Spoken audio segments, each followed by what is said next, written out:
2024, Hyundai a redessiné le petit Runabout, ajoutant environ 6 pouces à la carrosserie et près de 20 000 dirhams marocains au prix de départ. Mais à 310 000 dirhams marocains, la Kona reste l'une des voitures les plus accessibles du marché, et elle n'a pas perdu le sens de ce qui la rendait géniale, même si ses nouvelles dimensions rongent les performances et l'économie de carburant. À l'avant, le Kona 2024 conserve la même forme de base mais adopte un look simplifié et plus moderne.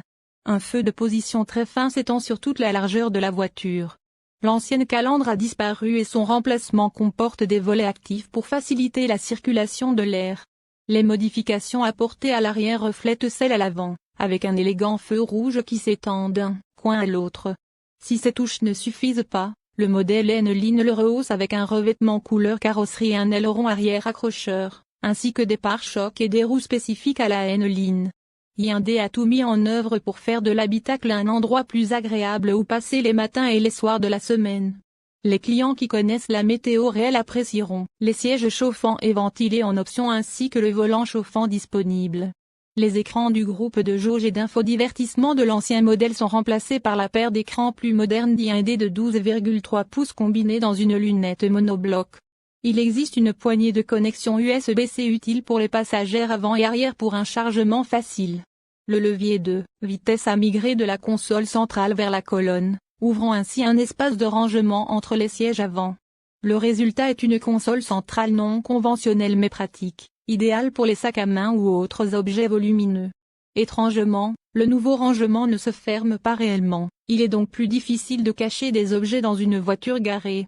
Heureusement, les contrôles physiques de la climatisation ont survécu à la refonte. Le bruit de l'habitacle en profite également dans cette nouvelle génération. Nos tests de niveau sonore du Kona N-Line 2024 ont révélé un vacarme de 33 décibels au ralenti, 3 décibels de moins que le Kona sortant. Ce delta se ferme à plein régime, où le 2024 a atteint 73 décibels contre 74 pour le modèle précédent. Le nouveau Kona est également un décibel plus silencieux à 120 km/h. Ce n'est pas un changement massif, mais néanmoins bienvenu. Dans la plupart des versions, le Kona a augmenté de 5,7 pouces du nez à la queue, améliorant ainsi l'espace pour les jambes à l'arrière tout en ajoutant 6 pieds cubes de capacité de chargement. Pour maximiser l'espace utilisable dans l'habitacle, Hyundai a réduit l'épaisseur des sièges avant de 30%, améliorant ainsi l'espace pour les jambes à l'arrière. La plupart des adultes trouveront la banquette arrière raisonnablement accommodante pour un court trajet, bien mieux qu'avant, bien que les sièges arrière penchent maladroitement en arrière. Sans surprise, ces nouvelles dimensions gonflées entraînent une pénalité de poids, faisant pencher notre balance à 3450 livres. La Kona N-Line 2024 pèse 163 livres de plus que la dernière N-Line que nous avons testée en 2021. Les deux moteurs de la génération précédente font leur retour dans le nouveau Kona. Les SE et SEL arborent un 4 cylindres de 2,0 litres quelque peu anémique de 147 chevaux relié à une transmission automatique à variation continue, tandis que le passage aux versions N-Line et Limited apporte le 4 cylindres turbo compressé de 1,6 litres plus poivré de 190 chevaux. Heureusement, le 4 turbo perd la transmission à double embrayage à 7 vitesses de la dernière génération au profit d'une boîte automatique à convertisseur de couple à 8 vitesses beaucoup plus douce.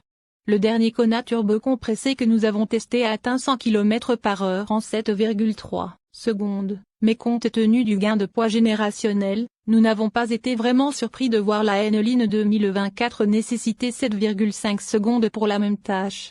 En fait, l'un des seuls tests d'accélération dans lesquels le nouveau Kona a surpassé l'ancien était de 90 à 120 km/h, prenant 4,9 secondes contre 5,1 secondes pour le modèle sortant. Le freinage, en revanche, n'a pas subi le même sort. La ligne 2024N avait besoin de 172 pieds pour s'arrêter à 120 km/h, quelques pieds plus courte que son prédécesseur. Bien que le Kona redessiné ne se soit pas vraiment transformé en un sculpteur de canyon, son résultat de 0,82 g sur notre skipad est loin de notre résultat de 0,87 g en 2021. Il est toujours plus que capable de générer du plaisir. Dans le cas où vous êtes en retard au travail, le Kona répond bien aux sollicitations. Le châssis se comporte bien et la suspension parvient bien à absorber le poids des imperfections de la route. Les véhicules des CN-Line Limited que nous avons conduits étaient équipés de roues standards de 19 pouces, et les rouleaux de 17 et 18 pouces des versions inférieures devraient être plus compétents pour absorber les bosses. Tourner le sélecteur rotatif de mode de conduite en sport pompe un peu de poids supplémentaire à travers le volant, mais ne fait pas grand-chose en termes de sensations réelles. Le Kona est livré de série avec une traction avant et la transmission intégrale est en option dans tous les domaines pour seulement 10 500 dirhams marocains. Le Kona de dernière génération offrait une bonne économie de carburant, même si elle était moyenne parmi ses rivaux de classe. Cependant, lors du passage à sa nouvelle génération, les estimations de l'EPA du Kona 2024 sont inférieures pour les deux moteurs. Lors de notre test d'économie de carburant sur autoroute de 320 km, la Kona N-Line 2024 a battu les autorités fédérales à 50 km pour gallon, le même résultat que nous avons observé lors de notre test du 2022. La Hyundai Kona 2024 est un jeu d'enfant pour la plupart des navetteurs. L'empattement plus long ajoute à la praticité sans altérer radicalement le plaisir de conduite dont nous sommes tombés amoureux lorsque ce petit SUV a fait ses débuts. L'ajout de nouvelles technologies pratiques, notamment des caméras d'angle mort et à vision panoramique, renforce l'argument en faveur du Kona. Malgré sa poussée de croissance et sa hausse de prix correspondante, ainsi que ses légers problèmes d'accélération et d'économie de carburant, le Kona continue d'apporter une attitude agréable et jeune dans le marasme de la conduite en ville. Le Kona révisé n'a pas actuellement de cote de sécurité ANCAP, mais il est certainement bien équipé de fonctionnalités de sécurité active et passive, notamment, aide à l'évitement des collisions dans les angles morts. Moniteur de somnolence du conducteur basé sur une caméra. Freinage d'urgence autonome. Aide au maintien de voie, ligne et bord de route. Aide à l'évitement du trafic transversal arrière. Avertissement de sortie sécurisé, alerte d'ouverture de porte. Régulateur de vitesse adaptatif guidé par radar, capteur avant et arrière, caméra de recul. Airbags frontaux, centraux, latéraux et rideaux. Isofix X2 et attache supérieure X3. Notification automatique de collision et fonction SOS. Mise à jour à distance des véhicules et services de géolocalisation. Affichage de la caméra d'angle mort dans le clusté. Système AEB inversé. Caméra 3D à vision panoramique. Aide au stationnement, télécommandé via FOB. Hyundai affirme que la carrosserie du nouveau Kona est plus rigide et plus solide, ce qui devrait faciliter les impacts.